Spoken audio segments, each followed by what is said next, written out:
Oh my gosh. Okay, so worldview, general place in life. You take in the interview process.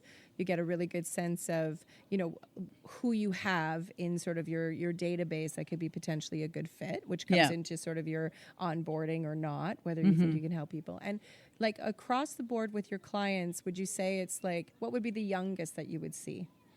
We're predominantly 25 plus. Okay. Yeah.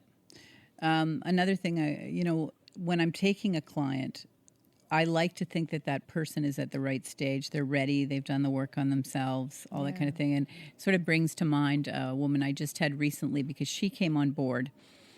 And the interesting thing about her is she'd been a client probably 10 years prior. Okay. No, maybe more like 5 to 8 years prior. And I remember her because she's 5'10". Okay. She had a PhD. She was only interested in people who were really, really good looking and at least 6'4". Oh my goodness. Now, normally when somebody says to me 6'4", I almost burst out laughing because average height for a man in Canada is like 5'8", 5'9". Right. So I say, well, we might need to compromise. But I could see she's 5'10", and I knew in my head, I have a mental Rolodex of everybody as a client. Right. And I thought, I've actually got people for you right now. So she came on board. She hated everybody. She didn't like anybody. And they were all like at least master's, PhD level. They were all tall. They were all good looking. So anyway, interestingly enough, she called me about a year ago and she said, I want to join again. Right. And I thought, Sophie, I'm not really sure. You know, yeah. like you didn't have a really good experience last time and none of us enjoyed it. I can tell you that right now. And anyway, she said, no, I think I want to join again. So she came on board and she had one date.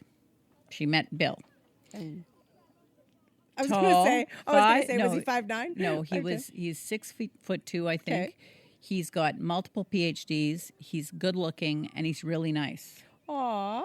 And that was it for her. The two of them are still together almost a year later. Wow. And I just can't leave anything alone. So, of course, I call her and I say, Sophie, you've got to tell me. Yeah. Like I said, you remember what happened last time. I said, right. I felt like the guys, I didn't want to say they were just as good, but I said, I feel like they were really good too, like 5 years ago or whatever it was. And you hated everybody. And she said, you're absolutely right. And probably an apology is required because it wasn't you, it was me. I was not ready. Yeah.